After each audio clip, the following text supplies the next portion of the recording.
Hey Google, pause. Alright guys, let's get started. I know it's not Wednesday, it is Thursday.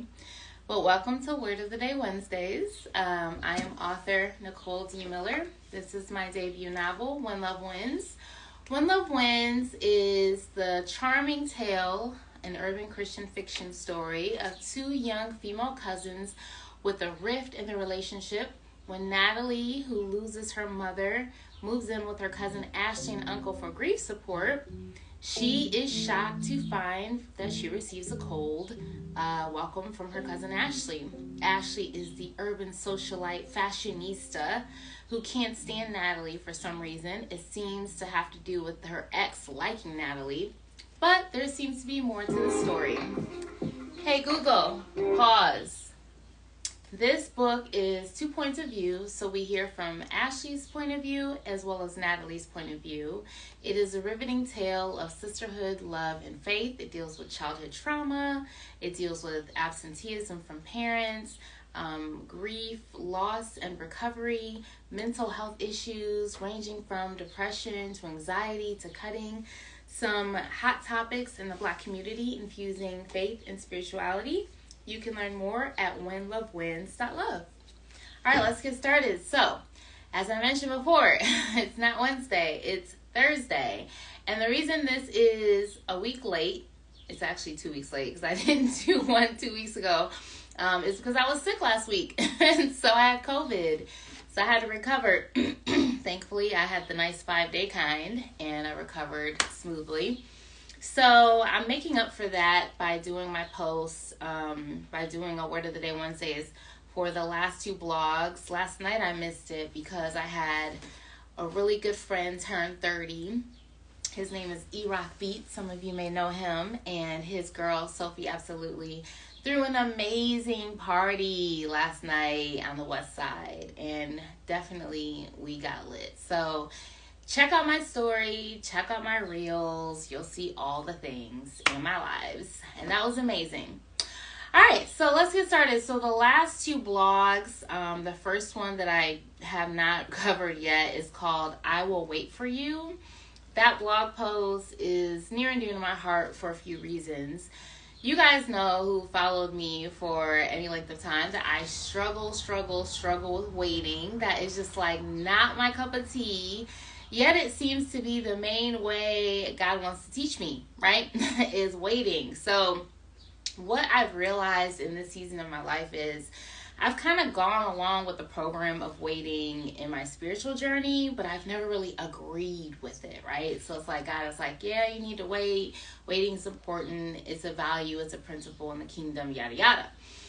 I never understood why until this season, right? So I'm in this relationship, and I talk about this in the blog, where the person I'm dating is so laid back, so chill, and I have found myself constantly being frustrated by this personality type. So the interesting thing is, I kept feeling like, I'm right, you're wrong, you need to get on board with me. It wasn't until recently that I had the epiphany, like, no, Nicole, you need to grow in this area. And I'm like, man, And I just knew God was like, yeah, I'm allowing this for your sanctification as well. And so it's been uncomfortable, right? And that's what I've learned too, is that I kept feeling like I'm being harmed. I'm being harmed by this person's dysfunctional behavior. That's how I perceived it. But it was like, you're not being harmed. You're just being made uncomfortable. And I know from experience, being uncomfortable causes growth. We never grow when we're comfortable, ever, okay? We like being comfortable because it's comfortable. It feels good. It doesn't stretch us, right? But in order for growth to happen, iron needs to sharpen iron, and that is not a fun experience all the time. So I have surrendered and submitted to this refining process in my relationship, and I do see the growth in myself. In the process of it, I've just become more aware of the anxiety that I carry and how I've leaned on time management, which has been beneficial in being efficient and getting things done. But it has, affected some of my relationships, maybe stunted them and hurt them in ways. And just recognizing like there needs to be a balance in this area, and just digging into like where's the root issue of this. You know, I revisited my counselor. You know, I'm just like, man, I have so much anxiety, and it's not logical. I feel like fear is never logical. I feel like the revelation I got, which is on my book cover, Fear is the Lie, Love is the Truth. Whenever we have feelings and thoughts that stem in fear, it's a lie. And I feel like it's just the enemy trying to cause us harm. And love is always the truth. So anxiety is rooted in fear, right? And so as I'm tackling my own anxiety, I'm kind of like pulling the pieces apart, and I'm finding some childhood trauma that kind of has affected me in these ways. Some of it I already knew about, but some of it's new. So it's been an eye-opening experience, but I feel like I'm getting better. And yeah, so I kind of talk about that in the blog, and it's dedicated to the guy I'm dating. I will wait for you, because it's a choice that I'm making to be like, all right, let me just surrender to the sanctification process that's happening in this relationship right now. And the second one, and it's also like a dual meaning, right? I will wait for you, as in I will wait for God, that sort of thing. The next blog post is called All Things Aging. I'm not gonna lie, you guys, I use my blog platform sometimes to rant and to go on my little like vent about my little feelings about whatever is happening in my life. And so I totally did that with this one. I kind of covered it up. So if you watch this live, you'll kind of get the behind the scenes. But All Things Aging, I start off by just sharing my thoughts on getting older. I am 40, right? Ooh. And just kind of piecing apart what that means to me at this point in my life, and just recognizing how society and in our culture has kind of changed the marketing around aging. So back in the day, everything was like black, all black decor and over the hill slogans, and your best years are behind you. That was like the messaging with 40. Now in our society, it's like 40 and fabulous, you know, 40 and fit, and your best years are ahead, that sort of thing. And so what I accredit this change in marketing to is our culture being more inclusive with diversity. And this is just my little view, okay? So I didn't read this anywhere in any marketing, you know, research blogs or anything, but sociological blogs, but my view is I think it's happened because we're more inclusive of diversity. And black and brown skin tones are just known to age well, right? And so I know my personal story, like I'm not dealing with the wrinkles and gray hairs and sagginess that other ethnicities are dealing with. I remember I was at the airport maybe this was like 6 months ago.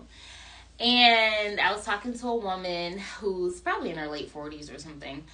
And she asked my age. And I'm like, oh, 39. And her mouth dropped. And she's like, 39 and not a wrinkle in sight? And my first thought was, am I supposed to have wrinkles? I was just like, I don't think my mom had wrinkles. I don't think my grandma had wrinkles. I was like, am I supposed to have wrinkles?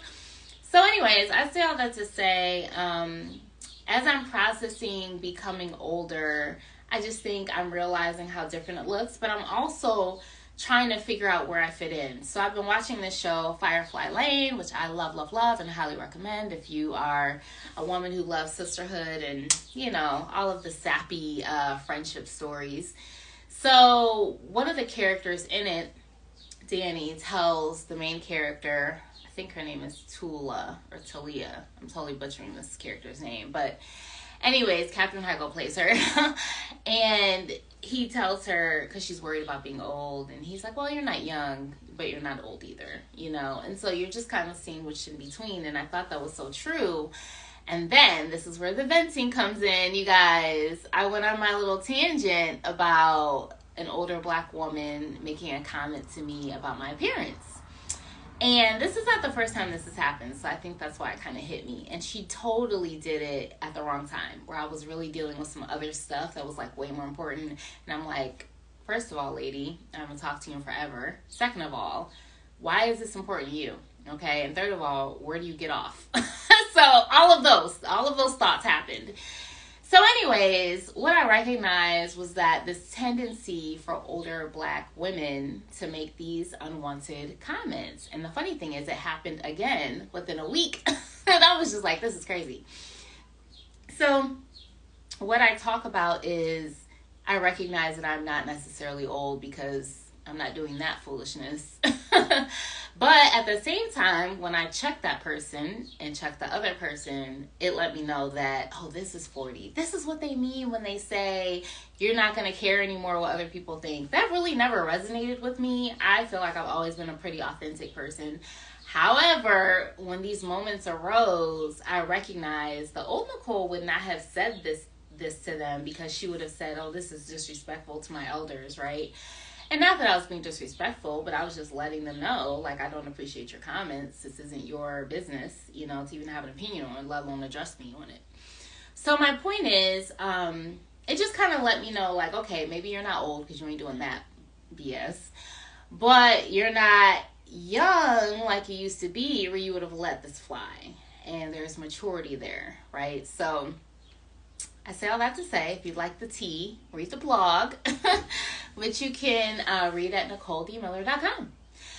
All right, so I'm going to let you guys know it is the end of the month. I did have an event that popped up. I think it's going to be on the 25th. I'll be doing some poetry.